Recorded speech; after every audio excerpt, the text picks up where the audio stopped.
Hello all, this is Keavin Keith, the notorious teacher of the year in Iberville Parish, who's kind of made a lot of ripples in the headlines here lately. A couple of quick notes about what this is all about. This is going to be a video series on exposing some things that need to be exposed, some things that I may not be the only person who knows, but I'd be the only person, it seems to me, who's willing to talk about them. There is a reason that the screen is black. The screen is black because in recent months everyone has had a chance to see my face. They've had a chance to see video of me on the news. Everyone's had a chance to pay attention to how I look. But in this video series I would prefer it if instead you all had a chance to for once focus upon my voice. A couple of things about my voice. I'm from Plaquemine, Louisiana. I was born here and I was raised here, so I still retain the Plaquemine accent. And I'm proud of it. I think that a man who makes a conscious effort as he gets older in life to lose the accent of his home is an idiot. To try to change the way that he is, and change his voice, just to appease people and make himself seem to fit a certain mold. That kind of a man is an idiot. He's soulless. I've never been willing to compromise the way that I sound. I sound the way that my family sounds. I sound the way that my neighbors sound. I am from Plaquemine and I'm proud of it. Although, for God's sake, it does make you wonder just what in the hell there is to be proud of in this town. But I have it and there it is. So the screen's blank. Listen to my voice. Listen to my words. And here we go. A little bit of biographical information about me. I graduated from Plaquemine High in 2003. Upon graduating from Plaquemine High, I'd been personally contacted by recruiters from Stanford University, from Columbia University, which would have been my choice, from William and Mary. I was offered a full-paid, full-ride scholarship to the University of Miami in Florida.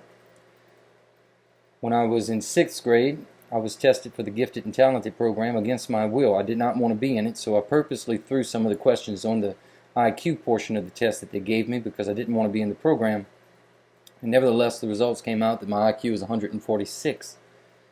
Now that was an official IQ test, not an unofficial one, but an official IQ test, on a test that I tried to fail. So I don't know what my real IQ was at the time, but at the time it was somewhere higher than 146. I was the child of a couple of mid-level bureaucrats who worked for the Iberville Parish School Board. I loved my mom and dad, but they met at the Iberville Parish School Board and married. But they never hovered over me. They never tried to use their influence. My mom was the insurance manager. Everybody who had to make any kind of an insurance claim whatsoever had to go through her, all the teachers, janitors, faculty, administrators. My dad ran the maintenance department for a while, and he also did, before that, he was the HVAC man. He ran the air conditioning and things like that. We were one of the first people in Plaquemine to get the internet because we had it in the early 90s because Dad needed it for work because he would turn on the air and turn it off from home, from our house.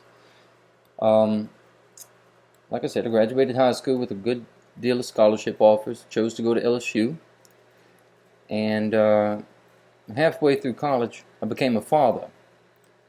And when I became a father of this beautiful, precious little girl, I had quite a few decisions to make, you know. What was I going to do with my life? I mean, oh boy, it was a hell of a time. I had to fight like hell to be her dad. I had to fight like the living hell to be her dad. I had to take her mom to court. I had to retain the services of a lawyer just to get the child's name changed to my name, just to get her birth certificate to reflect that I'm her father, because like so many modern women nowadays, you know, her mom and I, we didn't really get along with each other. And so the retaliation was that she was with another man at the time that my daughter was born, and she was telling me all this stuff. Oh, well, you know, you're not going to be her father. This other man's going to be her father. And, you know, bullshit. I don't walk out on my children. So I sued her. Long story short, it was an easy case to win. I am my daughter's father. She is my mini-me. I love her. I adore her. She's my world. Everything in my world revolves around her. She is a precious, precious baby, and I just love her to death. But I had a decision to make. I had to go through all this legal turmoil in order to try to get my life straight and become her father. And get all the ducks in a row, so to speak. So that necessitated that I had to drop out of college, quit it for a little while, at which point naturally you lose tops. So I had to take out student loans, but I got back in school, but I switched majors from political science, which is my passion and is my lifeblood. I love political science. I love politics. I love news. By the way, all of the people who work for the Advocate newspaper or any of the Manship family enterprises, the next time that you mention me in news reports, I would appreciate it a lot if you would not just mention me as the former teacher of the year in Iberville Parish, but you would also mention me as the two-time former champion of your current events rally, because I won it twice, in 1999 and again in 2003. And those were the only 2 years that I competed. If I had chosen to compete any other years, I'm sure I would have won it then. It's current events rally. It's about the news and about expressing your opinions about events in the news.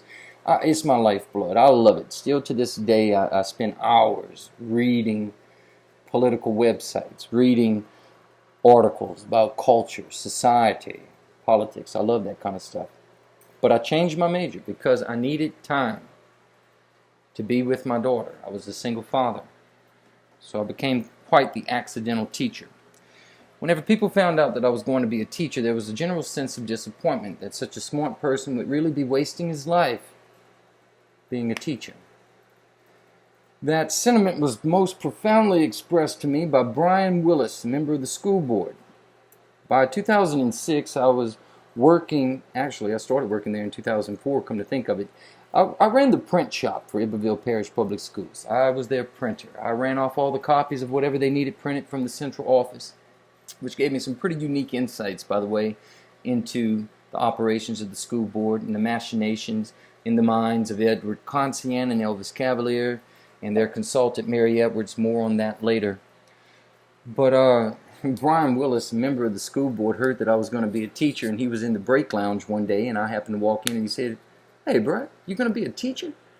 I said, "Yes, sir, I'm going to school to be a high school teacher."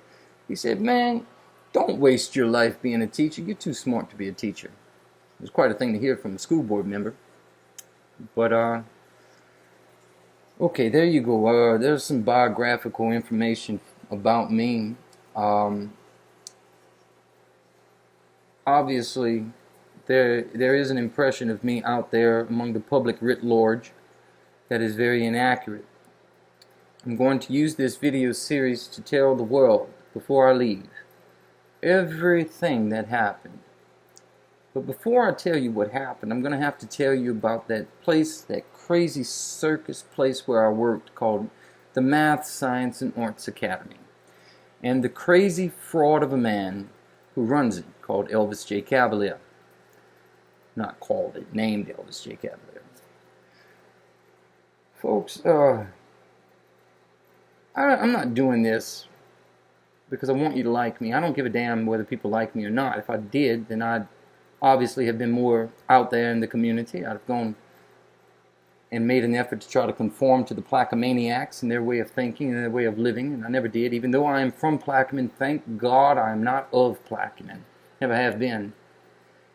I don't give a rat's ass what any of you think of me, what any of you call me or comment, you Facebook jobbers, you keyboard jockeys, on your comments and all this other stuff. You can go lump yourselves off.